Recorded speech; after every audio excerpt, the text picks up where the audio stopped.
Hej YouTube. Første episode er Nuben og Proffen. Jeg hedder Heino. Jeg er Proffen. Jeg skal i dag lige vise lidt, hvad jeg har gået og lavet her på min egen server her.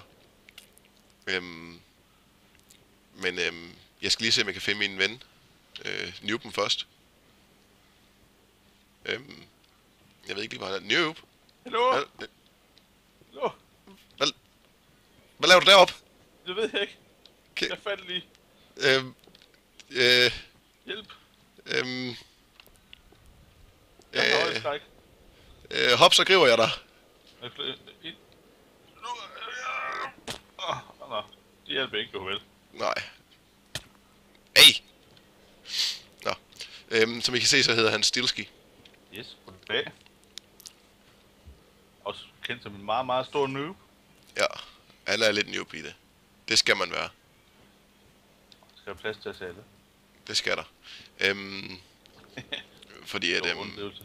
ja, som du kan se, så... så har vi allerede... så har vi allerede Quantum Suit. Men det er fordi, at... jeg skulle lige lære ham lidt først, jo, så fik vi lige lavet sådan noget her. Men skal vi ikke lige prøve at vise dem rundt i det vi har nu, og så kan vi starte en helt ny i næste episode. Det var en god idé. Ja. Ja, det er der kender vejen. Jeg mener, det er den her vej. Tror du ret. Og så løber vi stærkt. Oh my god. Nej, for helvede. Jeg kan ikke finde ud af det her. Sådan. Jeg glemmer, hvad knapper jeg skal trykke på. Ej, det går nok. Teknisk set har vi faktisk ikke rigtig snydt, jo. Vi har bare taget, altså... Ja, vi har lavet det hele på forhånd. Vi har bare lavet det hele på forhånd. Ligesom i et tv-køkken, altså... Kyllingen, der tager et par timer i ovnen, det er lidt tid til at vente på, jo. Ej, altså det... Det er jo lige foran. Vi har bare været lidt foran. Ja, nemlig. Så er det evigt, sådan. Som I kan se, så har vi jo en crawl sat op derovre. Den gider vi ikke komme ind på nu, for det kan vi tage i et andet afsnit. Ja. Så kan vi gå ind i vores lille fordør. Lukke døren igen. Og så kan vi jo starte med vores maskinrum.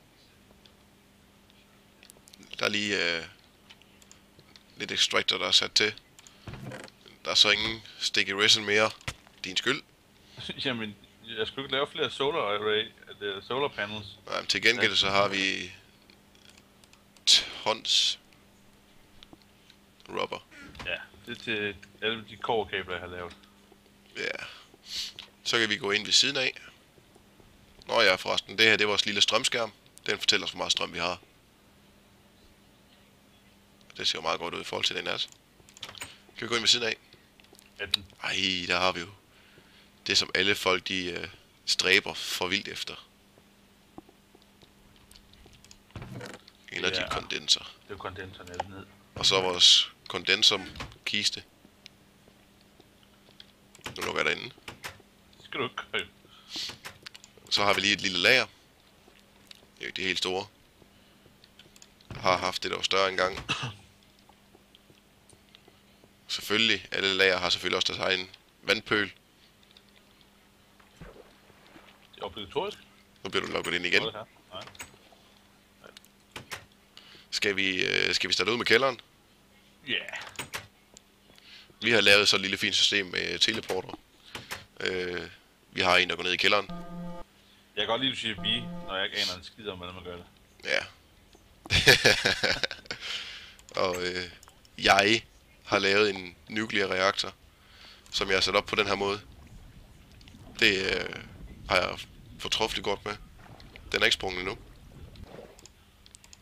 Jeg kan ikke lukke døren der. Ellers så er det jo bare sat op, som den plejer, som alle andre de gør. Hvorfor ligger der egentlig en uranium over her i kisten? Ved jeg ikke. Nå. Det er sikkert mig, der gør det. Ja, En MFSU, der er mere eller mindre fyldt op. Lidt kabel, der går rundt over det hele. Det var ikke det, jeg skulle se, men nu fik jeg lov til at se det alligevel. Så kan vi jo så lige tage vores teleport tilbage her til den. Skal vi starte ud op med dig? Ja, det er ikke så meget at se, men det kan vi da godt. Ja, som I kan se, så står der skilte med navne på. Det er vores rigtige navne. Så jeg hedder så Morten, kan I se. Ja, jeg hedder Henrik. Men det går vi ikke så meget i. Så går vi den her vej op. Morten, vil du være venlig at vise os rundt? Ja, det er så min, hvad kan man kalde det, stue. Craftingrum. Ja, der skal en masse kister ind på et tidspunkt, så jeg kan få opbevare nogle ting herinde. Men jeg har faktisk ikke kommet så langt. Jeg har brugt alt min tid på at lave de der solar panels, så... Ja. Det kan vi tage ud og vise dem bagefter det herinde. Ja. Kan vi vise dem, hvor meget du har lavet. Hvor mange... Ja, hvad var det? Er det en high voltage solar panel, eller hvad? Ja. Det kan jeg fortælle, hvor mange jeg har brugt, hvor lang tid jeg har brugt. Sovekammer med en crafting table, er det? Jo, det er. Og en... hvad hedder den der? Jeg ved ikke. Det er en alchemy chest. Alchemy chest med talisman og repair, så man kan få repareret sine ting. Pisse smart. Og alle mine ting, som I selvfølgelig ikke kan se. Alt hans bunch of crap. Jeg samler på crap åbenbart. Ja. Det var så mit kedelige sted faktisk. Hold op med at lukke døren ud på mig. Skal jeg afbryde forbindelsen til den, mens du er deroppe? Nej, det skal du ikke. Så kan vi gå op og fortsætte op på mig. Jeg har så fået gjort lidt mere ud af det. En anelse. En smule. Lille udsigt til quarryen, hvis det var det, man gerne vil have. Så har jeg lige en lille forhold her. Jeg har ikke rigtig fået lavet noget i. Jeg regner med, at jeg skulle have et lille bord med nogle stole til eller noget her. Så man kunne sætte sig ned og sidde og nyde udsigten. Som ikke er særlig meget lige nu. Så har jeg lige sådan en lille opbevaringsrum her med en crafting table. Eller projekttable. Og alt mit crap.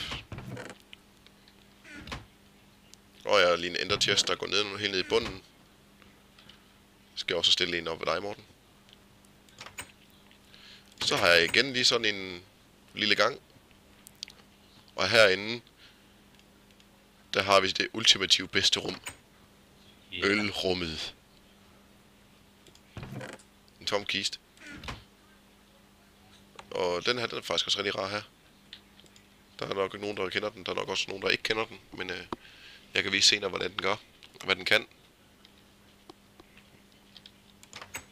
Så kan vi gå ned for enden her.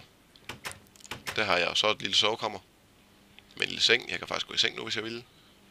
Det gider jeg bare ikke. Og en masse crap. En masse dynamitstænger. Jeg kedede mig lidt en dag. Det har du vist gjort da. Ja, lidt meget. Og så kommer vi et rum tilbage, hvor jeg faktisk har et projekt i gang, hvor den laver automatisk dark og red matter og diamanter på samme tid. Et super smart rum, altså. Det kan vi gerne fat.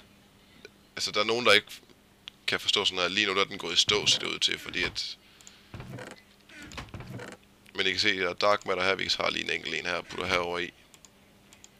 Sådan der. Whoopty, så fik vi nogle af dem der. Så kan man også lige se, hvordan det fungerer.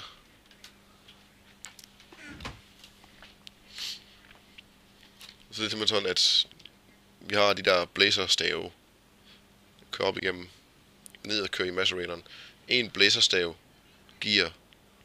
Var det 5, mener jeg, det var? Det kan jo prøve at se. Jeg mener, det var 5, den giver. Ja, nu så jeg det take med Duncan. Der gav den 3, men jeg ved selvfølgelig ikke, om de har lavet det om, men det tror jeg ikke. Jeg ved det faktisk ikke. Den giver 5. Ja. Hver macerator smider 5 blazer dust ud. Der så ryger hen og bliver samlet her. Så ryger der 3 den ene vej, og 2 den anden vej. Og den her over, den laver diamanter. Nu er det sådan lidt, nu vil man ønske, at det lige kunne spole lidt fremad her. Vi spoler bare lidt i filmen. Ja, det ser de sgu ikke. Ej, du kan altid bare lidt ved trend, hvad hedder det? Ja, du ved lige sådan næste billede, ligesom Duncan og sådan noget, der gør. Ja, og det er dit spoler lidt. Hvordan bukker du ned? Tryk på shift. Nå, det er ligesom, det var, okay. Det er når du croucher. Croucher, for helvede. Sådan. Skal vi se. Crap. Okay. Hvad er det? Så kører der nogen den her vej, og der kører nogen den der vej. Jeg har så sat den til at køre 3 hver sin vej, for ellers så giver det fuldstændig vild opgevind. Og så kan man se her, kommer 3 ind, og så siger det røvhul, og så kommer der diamanter ud. Og de kører hele vejen rundt i røret her. Kører ind og bliver fordelt ud her. 38 den ene vej, 36 den anden vej. Og den kører så herhen. Og laver fuel. Der kører ned i den her. Hvor der er diamantblok i, og der kommer dark matter ud. Hvor der kører ud og bliver fordelt ud her. Så er der en, der kører den her vej. Og 3, der kører den her vej. Og så kommer der en red matter. Her der kører de bare ud og laver en diamantblok. Men det var sådan lidt, hvad vi har været i gang i. Eller hvad jeg har været i gang med her. Jeg har bare kigget på. Han har kigget på, han har ikke rigtig fattet det her endnu. Nej, jeg er jo næsten lige begyndt med at spille det så. Jeg stopper lige maskinen her, så den får nogle lavt, der ligger i kisten her. Ja. Ja, siger jeg. Så nu bliver du lukket ind igen.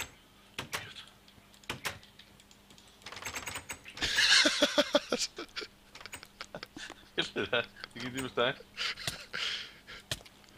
Åh.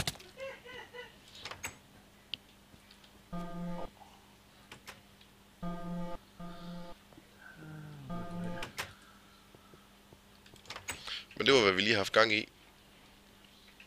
Sådan her på det sidste. Godt stykke tid. Hvorfor lyser den ikke med mig, den her? Lyser den ikke med dig? Nej. Gør den ikke? Det er måske en fejl i min. Jeg ved det ikke. Det kan godt være. Den lyser med den skriver med mig. Nå. Kan du ikke se, der står 9 millioner deroppe? Der står ingenting. Jeg kan bare sige, at det er 1, 2, 3, 4, 5 kasser, og så en blank sølvkasse. Skal der gå ud og logge ind igen, se hvad der sker der? Ja, prøv at logge ud og logge ind igen. Det kunne lyde til noget grafikfejl. For hundet der. Og sådan, så virker det igen. Så virker det igen. Så var det din. Jo, vi skulle lige vise det, du havde fået lavet derude jo. Nå ja, så lige 2 sekunder. Jeg går bare ud og viser. Jeg vil gerne med. Jeg skal lige fortælle, hvor meget det tager mig, mand. Du skal næsten vise den. Hvor er den henne derovre? Ja. Det får du lov til at fortælle lidt om. Ja, det her det er så de fantastiske, åndssvage nogen. Ej, det er faktisk genialt. Nu vil jeg gerne lige vente på mig, og jeg skal lige fatte det her. Sådan der. Det er nogle high voltage solar array. Er det det hedder ikke? Jo, det må det være. Det er sollys, de tager ind, og så producerer strøm, ikke? Ja, det er meget rigtigt. Okay. For at lave sådan en, så skal jeg ikke bruge mindre end 512 solar panels. Jeg sværger, at det tager rigtig, rigtig lang tid. Det tog mig et par dage bare så at finde ud af, hvad jeg skulle lave mig, og så skal jeg frem og tilbage, for jeg kan ikke huske opskrifterne, og jamen, det har taget så lang tid for mig simpelthen, for at lave 2. Og så siger han kraftigt, at vi skal lave 8. Og det med, at han skulle lave 8, det var bare for at se, om han ville gå hen og lave 8. Det er ikke fordi, jeg skal lave 8, eller hvad? Jo, det skal du.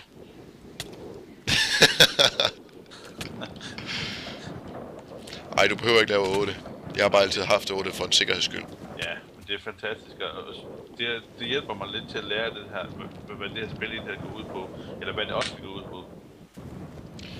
Der er mange ting, du ikke har lært endnu, du skal lære. Det er jo derfor, jeg har valgt, da jeg spillede selv, der gik det ligesom lidt død for. Jeg så begyndt at spille med dig i stedet for. Nå ja, til dem der ikke ved, det er Quantum Suit. Når du har det på, og det er fuldt ladet op, så er du faktisk mere eller mindre udødelig. Det skal være rimelig uheldigt, ja. Du kan svømme i lava, du kan hoppe ned op for ekstrem højde, du kan næsten flyve, som du kan se. Du er ikke drukken og undskyld. Jeg nåede at komme ind. Og du bliver aldrig sulten, er det ikke sådan?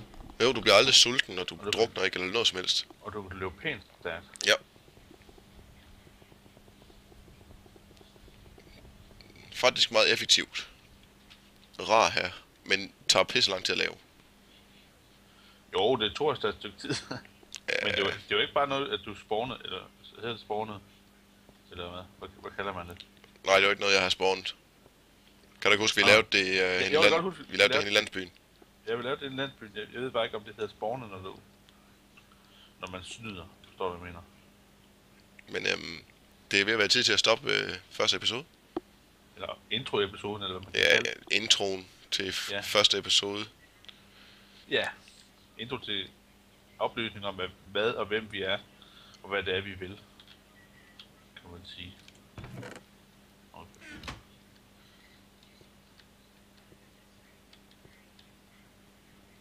Så vi ses ved episode 1 Moin! af Nuben og Proffen. Moin i bunden.